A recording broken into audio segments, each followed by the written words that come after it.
Okay. How's it going, Chris? This is Travis with Weighing In with Travis Hartman. This is a special edition that I call In This Corner.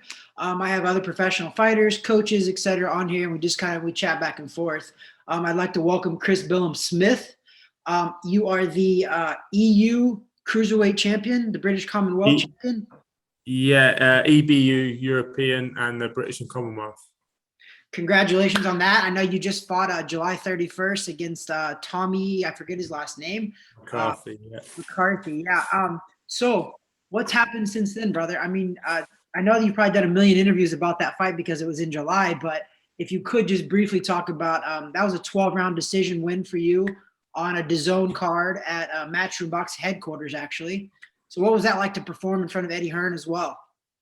Yeah, it was good. I mean, I've been boxing with Matchroom for quite a few fights now. My last five or six fights. I boxed at Fight Camp 1, which was at the Matchroom headquarters, but there was no fans. But this time there was like 300, 400 fans, so that was nice to finally have fans back in the arena. Because over here it's been, I know in the States there's been shows. Obviously we met at Campbell Garcia and. There was obviously fans there and that was amazing. But in the UK, we finally got some fans back now and shows are going ahead. So it was nice I didn't realize how much I missed the fans. Like, I thought you could just perform the same, but it definitely brings more out of you boxing in front of the fans again. So yeah, it was a good fight, good hard fight, but obviously came out on top.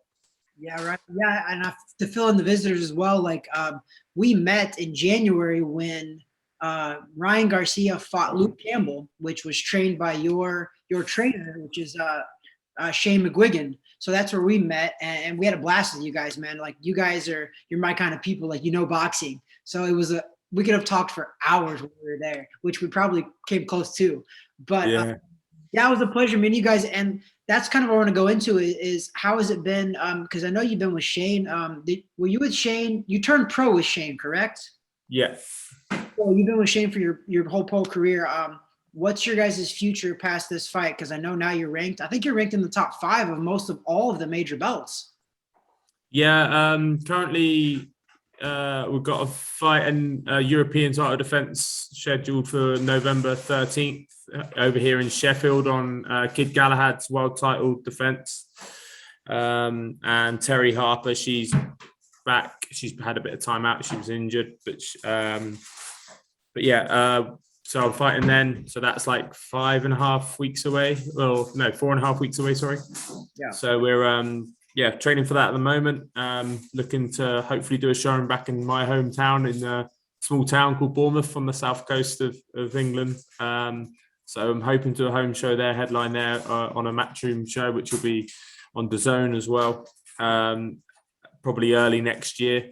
And then we'll be looking at, pushing on to world level and getting some world title eliminators.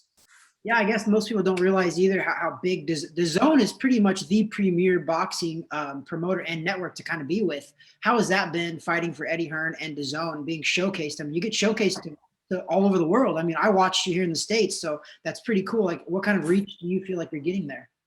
Yeah, it's amazing. I mean, I've got a friend who lives out in LA who's so buzzing with DAZN because he gets to just watch it out there. So for him, it's like watching it in the afternoon when I'm fighting. So he loves it. But yeah, it's crazy. Like, you get obviously fans from all around the world. I've even had like fan mail from like New Zealand and stuff and Australia, which is just crazy.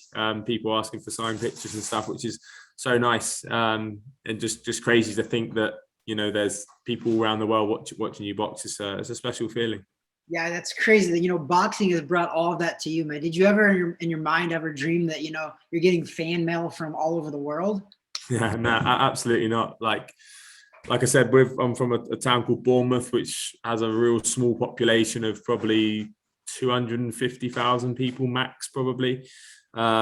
The football team's doing okay. We're or the soccer team, should I say, for you guys? They're doing okay now. They've been up to the Premier League, so they're playing all the big teams. But then they got relegated. But we're looking good for this season. So fingers crossed we can get promoted again. And my dream is to fight at the football stadium. So that'd be amazing. Yeah, and So when you say small, I was expecting way smaller because I'm from a small town in Missouri, which is the United States. Population was 400. Whoa, no way. 400, two zeros. That's it. Oh, wow. Maybe not that small then, but I feel Yeah, like everything's small over here compared to America, you know? yeah.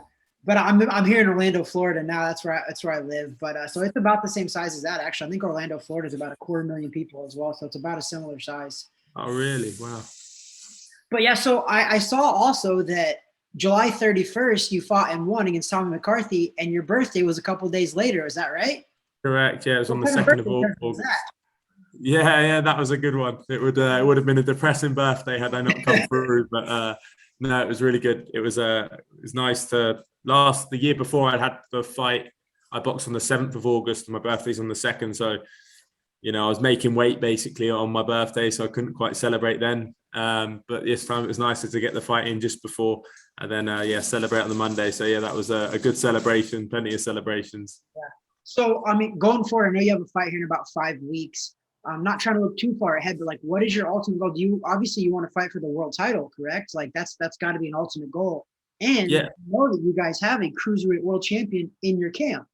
yeah, yeah. So obviously you've got Lawrence, who's got the WBO, and he's looking to try and unify some belts and then move up. And I think the timing of it will probably be perfect for me in terms of when he vacates the belts, is be the time I'm ready to box for him, because I'm well aware I've got a lot of learning to do still, and I'm not at world level yet, and I'm putting in the graft, and I'm nearly there, and maybe I can beat the guys on my best day at the moment, but I just need a bit more consistency in my work, and so we can go in the ring and we know we're going to beat them. It's not just a hope and needing the greatest performance ever. It's just you want to be at that level rather than just performing above your level to win a world title, because once you want to win one and stay there. Yeah, I guess I was saying that you have a world champion that's in your training camp. I mean, do you get to get a lot of experience and a lot of training with him as well? Is that helping you to grow as a professional fighter? Because I know, like you said, you're still learning and you're still going, but you're ahead of the curve, I think, though. Yeah, I mean, definitely. Having Lawrence in camp has been brilliant. He joined a few years ago, and we've done loads and loads of rounds of sparring.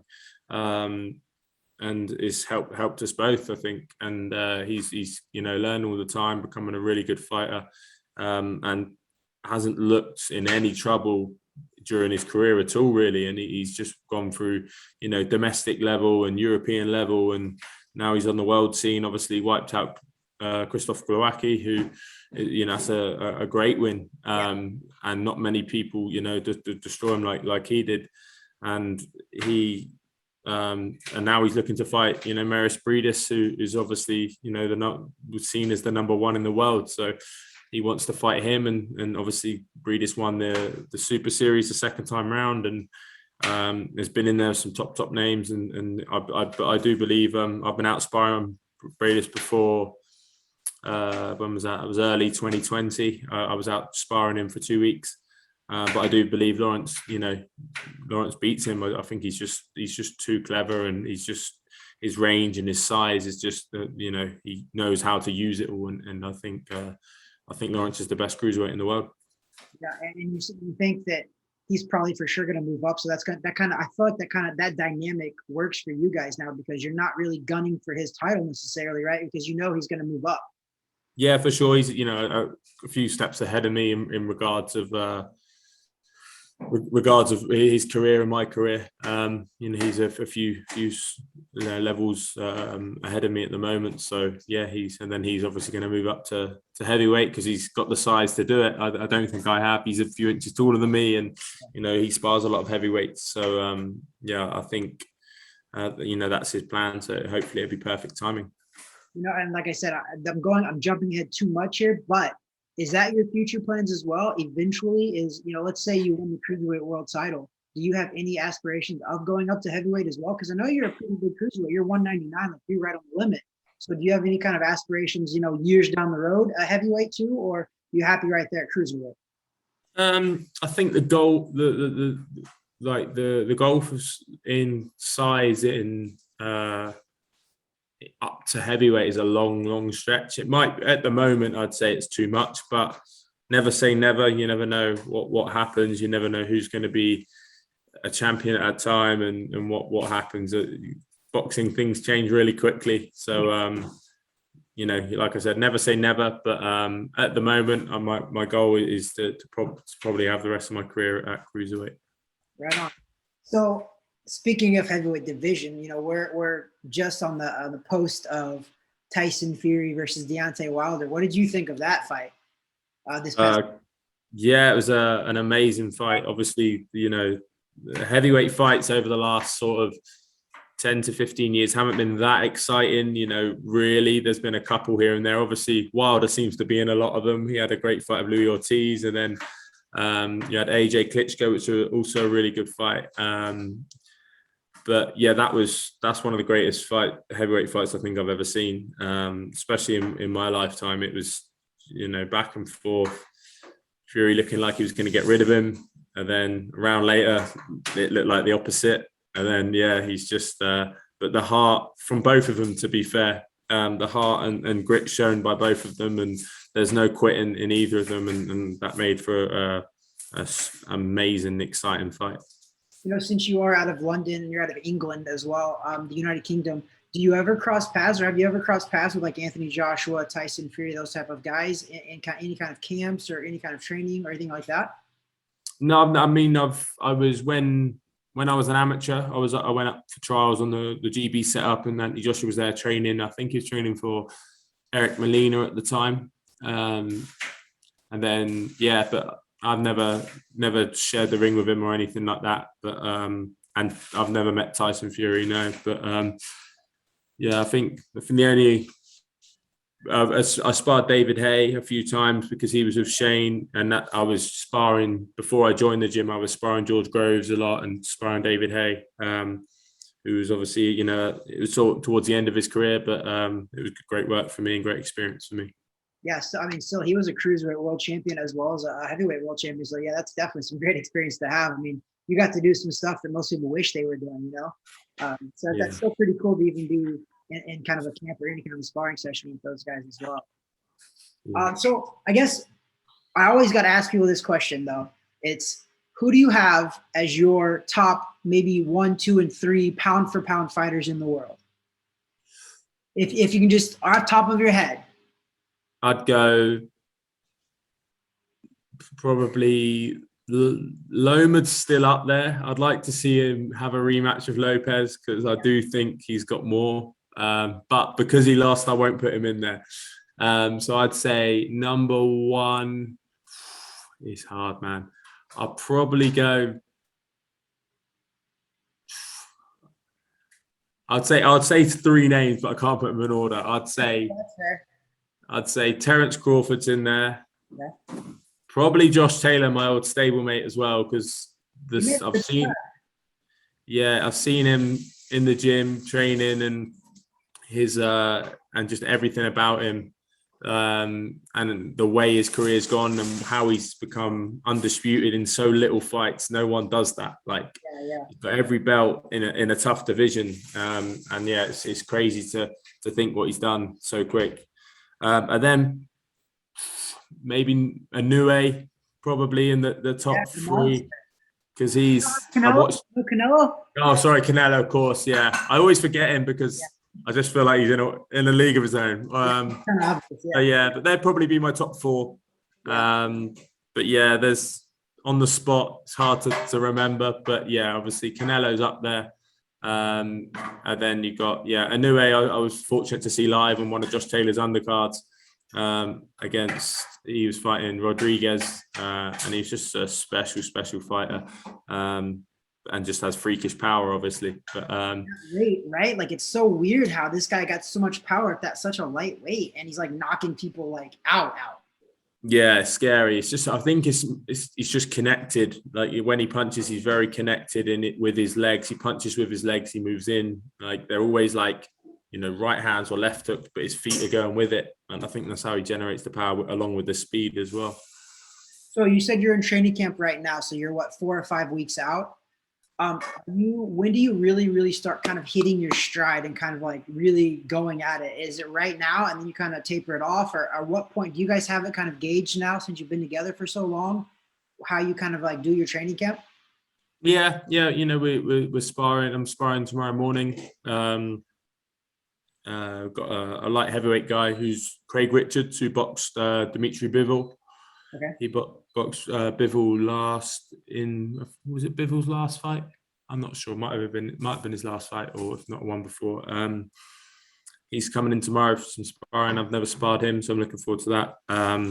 But he, so I'll be sparring, and it's in full flow. Doing anywhere 10 to 11 sessions a week, training sessions a week. So yeah, it's easier now. I've just moved to London last week. So literally last Thursday, I moved to London, which is nearer the gym now. So life's easier. My wife's up here with me, and I don't have to travel. I used to have to travel like 4 hours home every weekend, which isn't a huge amount, but it's just the going home, and then you sort of relax at home, and then coming back up on a Monday morning was just travel we didn't really need to do. So now we live up here, so it's nice. No, for sure. I mean, the grind of boxing alone has got to where you're at, and then on top of having to travel. So yeah, you feel like you're in a better place, obviously, now because you're here, your wife is there, and as a fighter myself, like I realized that it is so much more comfortable to be at home in such a comfortable setting while you're training. It kind of gives you the best of both worlds there, and it definitely, I think mentally, it kind of definitely keeps you intact pretty much for your camp and stuff. Because camp, right? Camp is tough. Like the fight is not the easy part, but it's the better part. It's the training up to that it's brutal. Yeah, absolutely. It's the fight's the fun part for me. Fight week is just fun. It's all about just making weight and enjoying the fruits of your labor. You've worked hard for 8, 10, 12 weeks, however long it may be. So yeah, for me, and it's nice to have my wife here, rather than just coming home to an empty room every night where I used to stay, and just sitting there on my phone for hours on end in the evening. So it's nice to have someone here, and obviously having my wife is good for me.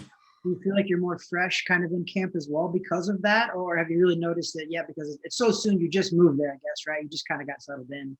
Yeah, but my mindset's completely different now. I feel so much more settled just being so close to the gym, and I don't know what it is. It just seems much easier, and I've got my base here. Whereas before, we were the first 3 or 4 weeks I was training in London, I was staying at Shane's house. So I didn't really have a base. I was just bringing my stuff up and sort of just chucking my bag on the floor and going to the gym, coming back. And it wasn't like, there's no, settle. So it's nice to have a nice settled base now. And I do think it'll be massive for my career moving forwards.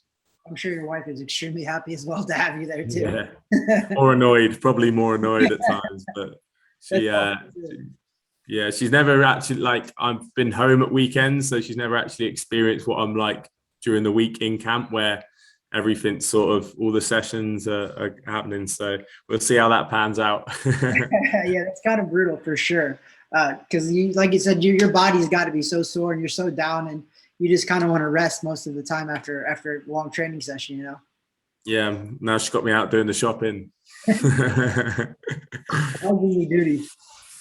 Well, Chris, I appreciate it, man. I don't want to take up more of your time. I appreciate you tuning in or being on here with me from England. It meant a lot. I definitely wish you the best in your fight. And can you tell everybody again when you fight, who you fight, and where it's at? So waiting for a confirmation on opponent, but it's going to be November the 13th over here in England in Sheffield on the Kid Galahad's world title defense undercard, which it'll be live on DAZN. DAZN is awesome, man. I tell everybody, subscribe to DAZN because you see so many great fights. They archive so many things too. It's such a great network. Eddie Hearn as well. I think Eddie Hearn is really good for boxing overall in the entire world. He's doing a phenomenal job. So props to you, man. God bless you for being with a good promoter as well. You're good with a good training camp with people like Shane McGuigan and the McGuigans. So, man, all the best to you. Thanks again for joining me in this corner of weighing in with Travis Hartman. Nice one. Thank you, Travis. Thanks for having me on, mate. Appreciate it. Appreciate it, brother. Give my best to the team. Will do. Take care. Thanks, brother.